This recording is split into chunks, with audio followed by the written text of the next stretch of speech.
He is in the building. He will be in the building as he faces Tyson Fury, a fight he knows he could win, and I know a lot of people know he could win as well. And we're excited to have him back right here on ATG Radio tonight. Call in 347-934-0137. We're talking about none other than His Highness, the royalty master himself, Mr. Kevin Kingpin Johnson. How you doing tonight, champ? Man, I'm in the building looking to be on top of the building and not under the building. You're going to be on top of the building like King Kong, on man? On top of the building. I'm telling you. But Denzel Washington said King Kong ain't got nothing on me. What about this guy Tyson Fury? I mean, he's the talk of the United Kingdom. I think he's taken over what David Hay left before, and he's got a lot of hype behind him as far as the fighter that he is. I know you've been craving to get in with one of these guys, whether it was him or David Price. If you can enlighten us and tell us when you got the call offering this fight to you. Well, this is a fight we wanted this fight a long time ago. We've been looking for this fight for years, but at least get a kid a chance to develop, But now that he feels as though he's on top of the world, there's only one way to get on top of the world. You got to come into the building and get up there, and let's see who's the better one. He want to be the better man. I plan on being heavyweight champ of the world, so this will be a walk in the park for me. Hey, Kevin, how you doing, man? Oh, all right, I'm good. Well, you're used to being the underdog. Actually, a couple fights ago, before the prize fighter tournament, you went to Australia. You knocked out Alex Lepai in 9 rounds. Everybody, people that are hardcore boxing fans kind of knew you were going to win that fight, or you were kind of favored. But people in Australia, they thought you were really brought in to lose. Do you kind of consider this a type of fight like that? And talk about your prize fighter. Your success and then your failure in the final. Is this going to have any effect on you at all? Oh, none whatsoever. Anybody that knows Kevin Johnson, first off, they know what I'm about to tell them. It's so true. When it comes down to Australia, I like the guy Alex Leopold because he was knocking out everything and he was making tremendous noise. And they said he's the one that's going to beat the hell out of a Klitschko. And I was like, you know what? I think I need to go over there and whoop this nigga ass real quick and make him know what the hell the real division is about. You can't just knock out people and think that you deserve to be on top of the game, and you're not. And you see what happened. A knockout artist can go to sleep. And then going into prize fighter, anybody that know Kevin Johnson know one thing. Any fight that I've ever fought, I always lose the first couple rounds because I'm not one of them guys that go out there and try to knock you out and try to take over the whole fight within 3. I go in, I look, I seize, and then I conquer. Which, it takes a couple rounds to just formulate your equations to go in. And from the explaining of what prize fighter was to me, I heard that once I fight the first fight, then instantly within 6 minutes, the second guy will be in the ring. And then I fight again. And then instantly the third guy will be in the ring. Then I fight again. But, man, them delays in between each fight was like unbelievable. Like I was hot because the first guy got knocked out. Then I waited 34 minutes for the second guy. Then I got out, and that guy was a struggle because my body was asleep from 6. Like you can't warm up because you'll be too tired, and then you can't sit down because you'll make your body go back to sleep. So back there trying to do what I got to do. Then the third fight, it was I was cold shot. Like I was asleep. Tor Hammer, he won. I can't take nothing from him. He did win. But one thing about anything was Tor Hammer tell you, you don't want to fight me in a 10, 12-round fight. You don't want to do that because, damn it, I'll whoop your ass. Definitely. Well, let me ask you, why do it, though? I mean, your team knows that you're a relatively slow starter. I mean, you do take time to break down your guys.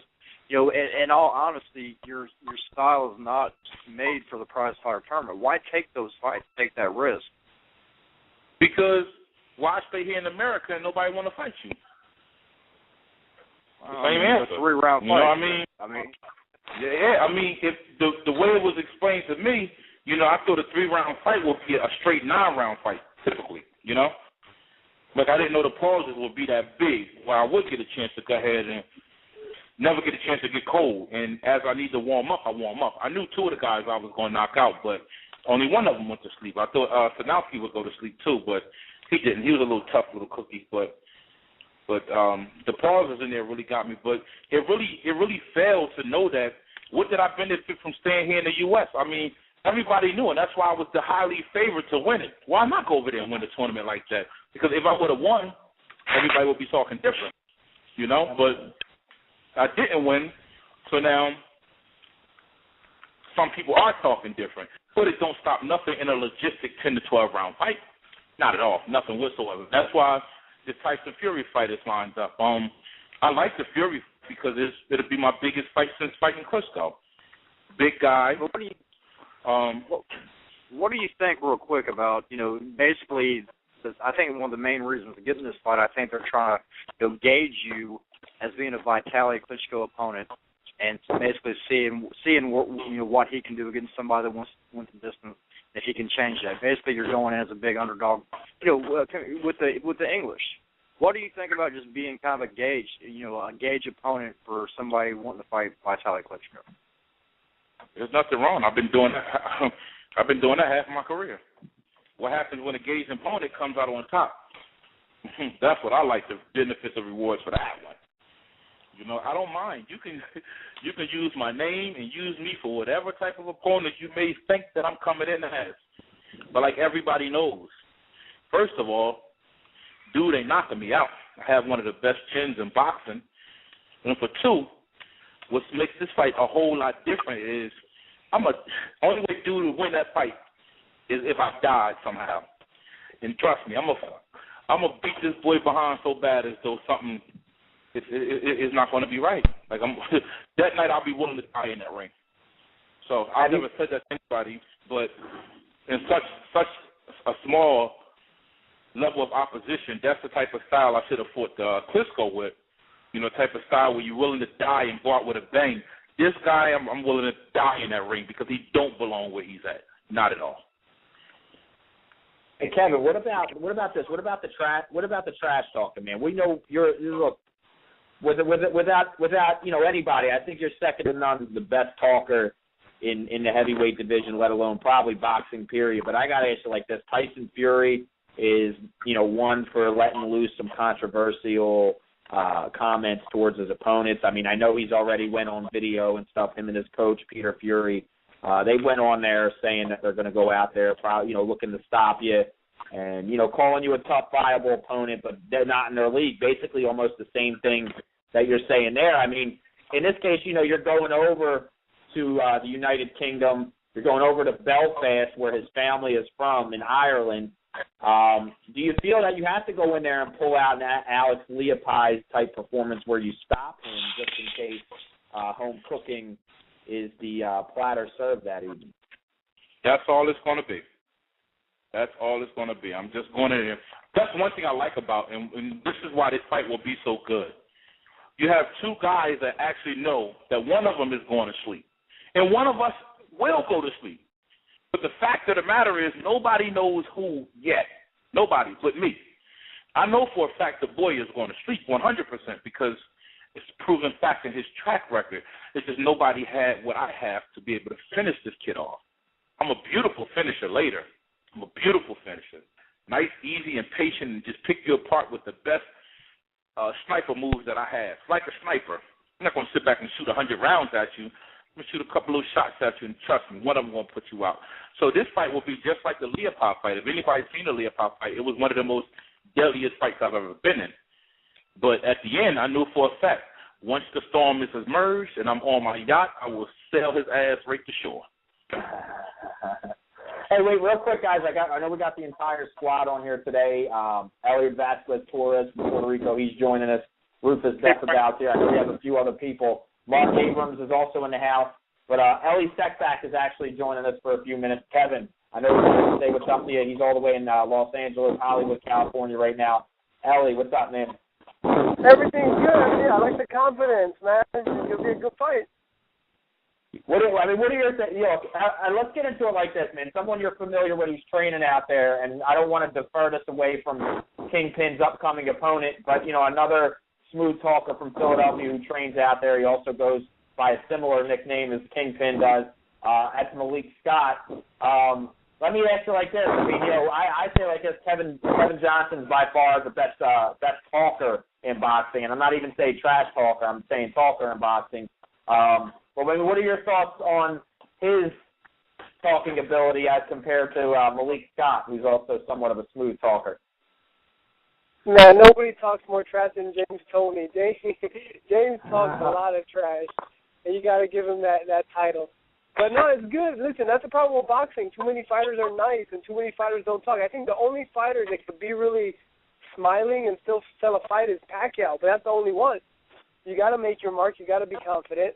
And talking smack, look at Mayorga. He'll say the craziest stuff, but people will tune in, and then he'll apologize later if it didn't pan out. But I think it's cool. I think it shows some character, and I wish all the fighters would talk like that. Let me ask you, what do you think about this fight, directed this towards Kevin Johnson, our guest this evening, Ellie? What do you think about his fight with the brash Brit, Tyson Fury? Well, if he wants to win, he better get a knockout. He's in hostile territory. He's big out there, very popular. Hey, Kevin, I don't know if we lost Ellie there, but let me ask you like this, man. I mean, look, Tim Kudges has spoke this before. That prize fighter is a different animal compared to world championship level professional boxing. Something Kingpin you're accustomed to. Going into this fight. With a win over Tyson Fury, obviously that elevates your name up to the top. But will that give you a shot with Vladimir Klitschko, do you feel? Well, I'm so good and so confident in who I am. I will beat the shit out of one of the Klitschko's later. I really don't appreciate how they're calling some of these guys the top guys. The Klitschko's is going to be there.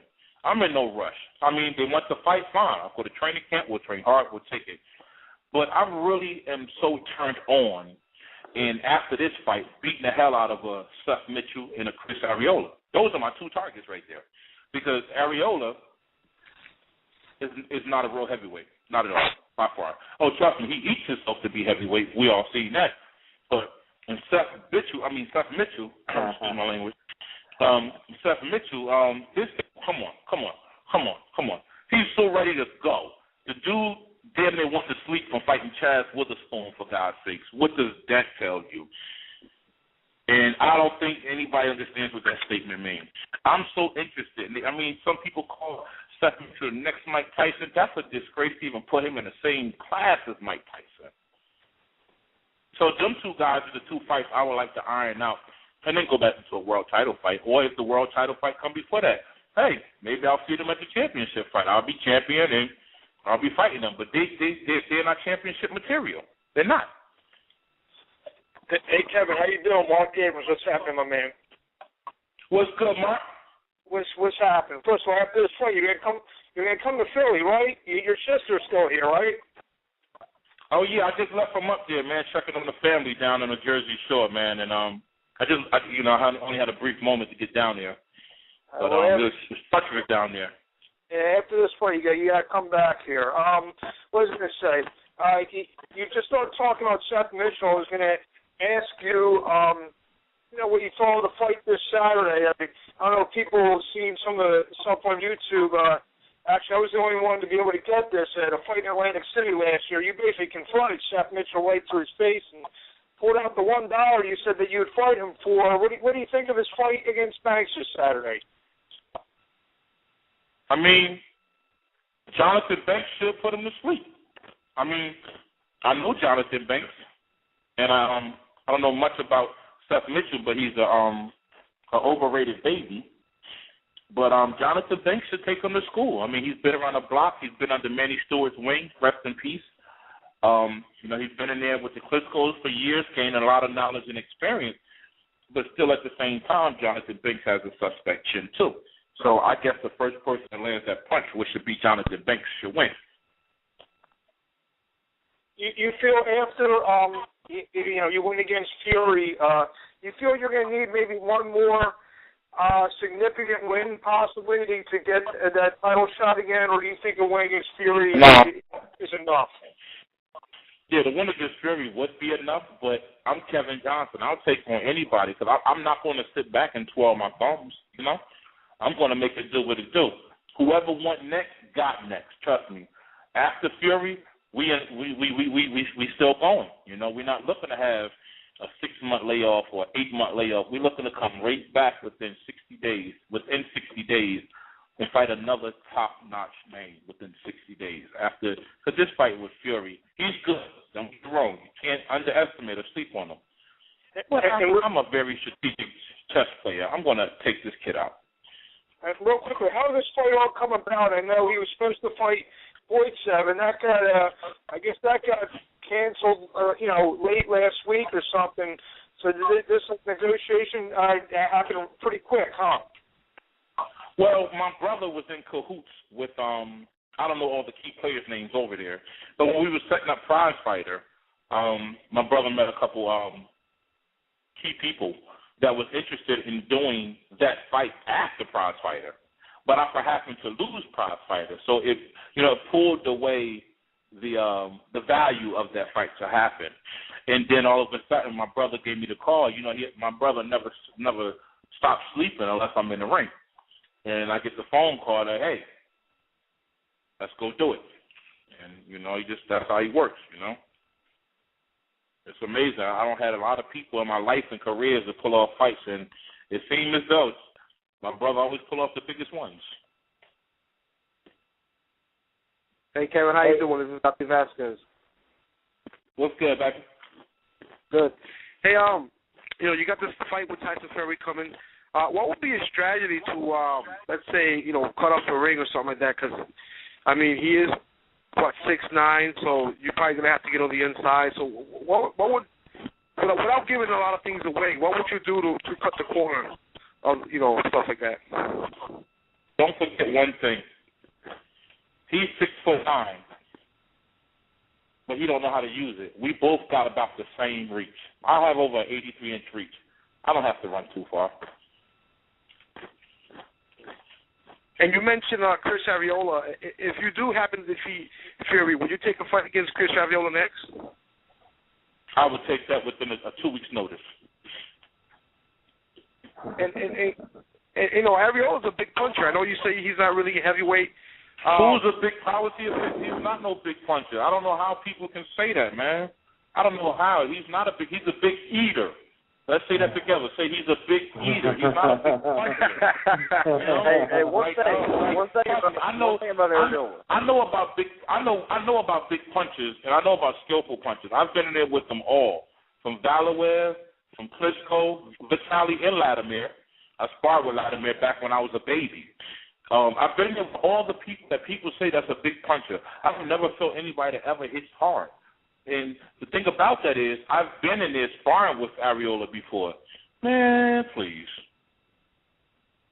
Well, he did fight as an amateur at 175. He was a light heavyweight as an amateur, and he looked like he could even lose some weight back then. You're right about that, him not being a real heavyweight possibly, but he's knocked a lot of people out. But if you sparred with him, that's I think it'd be a good fight. What do you think about it? Won't. What do you think that his people would actually take that fight? No, they won't. They won't take it. Honestly, they won't take it because they know the difference of someone talented and someone that's gifted. You can't sleep on Kevin Johnson because I'm gifted all the way around. I'm all around gifted. This is not something that you can develop in the gym. Some of the aspects and attributes I have: beautiful eyes, beautiful movement, the fastest jab since the great Holmes and Ali. Like, these are attributes that I didn't work hard for. These were given to me. These are gifts. And a guy like him, are you serious? This dude is trash to me. Trash. Matter of fact, I'll tell you what though. Because I know this fight will happen after the Fury fight. It will happen. I'm going to fight him for the first 5 rounds with hands down, which everybody know I can do, but just to show you how much he's not a puncher at all. He's not. Let me ask you this real quick, Kevin. I know you like to talk, and I like it takes a lot for guys to get your respect. I'll just put it that way. Giving respect to anybody you can give to, as a prospect, as prospects in the United States, who is the best prospect, Hands down, Brian Jennings. You think he's a real heavyweight? He's a small guy. He's a small heavyweight. He's a small heavyweight, but I just finished sparring with him a couple months ago. That boy can bang. Sleep on his side. He reminds me of a young Holyfield, minus minus the mental adjustments that he's developing right now. So hands down, I gotta give the kid his discipline, his work ethics, the type of fighter he's training to be, the type of boxer he's training to be. The kid is so disciplined right now. He reminds me of me back when I started because he's trying to make a statement so hard, and he's making statements. And I love that. I give people props that's doing it the hard way, not the easy way, the way people hide behind their managers, advisors, and promoters and stuff and just talk junk but knowing that they won't put him out there in the ring. He's willing to step in there with anybody, even though some people say he's not ready. Oh, I would say he's ready. His work ethic is going to take him further than his skill would. Or if his skill level don't rise with his work ethic, the kid definitely one day going to be champion, guaranteed. Sooner than I expect. He beat Seth Mitchell on it. I mean, and you're right. Oh my goodness. About Seth Mitchell, they are comparing him, some people, to Tyson, but hardcore boxing fans, they know what Seth Mitchell is. And Seth Mitchell's he's a guy. He's a football player that's learned how to box. And to me, I don't know if you remember this guy, but he's Derek Jefferson times two. He's this generation's version of Derek Jefferson. Did you see the fight with him and Chaz Witherspoon? Did you see him do the funky chicken? Did you see that? he was doing the Judah, man. Yeah, I'm trying to tell you. Yeah. Trying to tell you. Kevin, that's embarrassing. Kevin, it's Ellie. How are you? I'm in the building, baby. How you feeling? I'm pretty good. Two questions I have for you. Number one, what is the most hostile crowd you ever fought against? I mean, in front of? Because the crowd in England, the UK over there, Belfast, they're not going to be very welcoming. It's going to be loud and kind of hostile. And two, who do you think are the biggest talkers in boxing, like smack talkers? Biggest smack talkers? Oh, goodness. Well, my man said it earlier. Nobody takes the cake like James Toney. Nobody. Because James Toney just don't talk it. James Toney means everything he's saying, literally. Yeah, but the only problem now is no one knows what the hell he's saying. Yeah. But James Toney, and another good one would be, I don't know. There's not many heavyweights that have a good. Myself, I have one of the best verbal articulate games in the world. Indeed. Yeah. How about where did you have like the toughest fight in front of the most hostile crowd? Is this going to be like the first? Oh, they killed me. They killed me in Australia. They killed me. This dude had everybody. They had T-shirts and flags, and I've been to places where I fought in people's backyard and hometowns and things of that nature. And of course, you don't expect for when they announce your name, you may hear some type of hospitality from some people in the crowd where they just clap for you.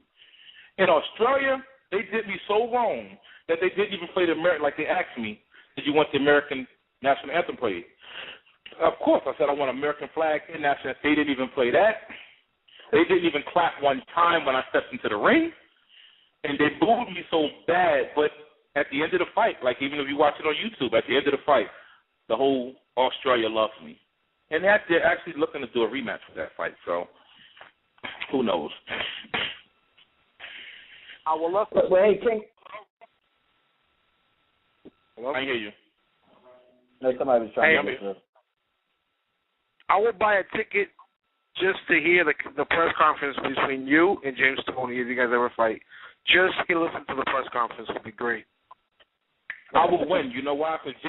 I will win because James Toney's vocabulary game cannot elevate or escalate nor reach the facts or the potentials of a classy amount of where I have been, now saw, and always known. That's why I will win. You're sounding like Don King. I was just about to say that, Ellie. Yeah, but they don't do that homework. James Toney fight. You're going to have a translator for that that press conference now, though, because James is his speech is getting a little slurred, man. You got to have a line. I understand James perfectly. I just talked to James last week. You got better hearing than I do, my friend. No, he's on top of it. Last time he was on the show, he sounded like he was chewing on ice cubes.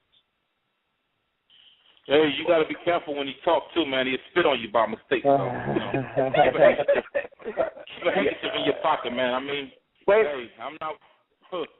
Let's leave James out of this for the moment, man. Look, we got to get it like this, man. We're live blasting on Twitter, man. We're sending these messages out to Tyson Fury and his people right now. I mean, Kev, before we let you go, man, we got to get one more message that you can send out, let the listeners hear, and let Tyson Fury hear all the way in the UK that you're coming on December 1st. Give us a message for Tyson Fury, please. Dude, I'm coming to seek, annihilate, and destroy. All I ask for is the same thing my president asked for. I just want 4 years to be heavyweight champion of the world. I'm Barack Obama, and he's Nick Remney. I will be the heavyweight champion and the president of my division, and I will be acknowledged throughout the world, with or without this guy, with or without this oak tree. You know one thing I like about when you got to go somewhere and fight a big tree? Somewhere at the bottom, one of the roots is broken. And I am the guy right there. I'm the lumberjack to always find that broken root, and that I will find on December 1st.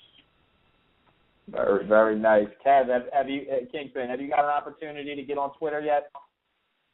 Actually, dude, I have never seen what Twitter looked like a day in my life, man, because I just really found out I had a Facebook page not too long ago, and that's easy enough for me to work. Like, through all the messages and friend requests and this and the third, I like to have something that I can actually respond to myself. Like Facebook, that's me 100% when I go on it. That's 100% me. Twitter, I don't know who that is going to be responding to it because that thing I heard, it goes crazy, man. It goes crazy. Well, we got you. If you get a chance to stop on Twitter anytime, man, we're up there, man. We're over there showing you some love, sending out these messages to Tyson Fury, and then hit up Kevin Johnson on Facebook. Kev, when you get back from the UK after December, right before Christmas, man, we'd love to get you back on the show and celebrate. You're always one of our favorites to come on the show. And I always tell you, make sure you're the first one to call me because I'll be the first interview to give to you. I know it is. It's always that way, man. Kevin Kingpin Johnson, God bless you, man. We're rooting for you on December 1st, man. Have a great night, champ. Thank you. Y'all do the same, baby. Take care. Thanks. All right. All right, there you have it, Kevin Kingpin Johnson, and we're going into it. Hey, everybody, if you we got a lot of people on the line right now. We're going to go check everything, but we're going to get our next guest immediately on the line. 347-934-0137. Taking the advice of my man Mark Abrams on that one. But call in. We'll be joined by some great guests. Started the second hour. We got the new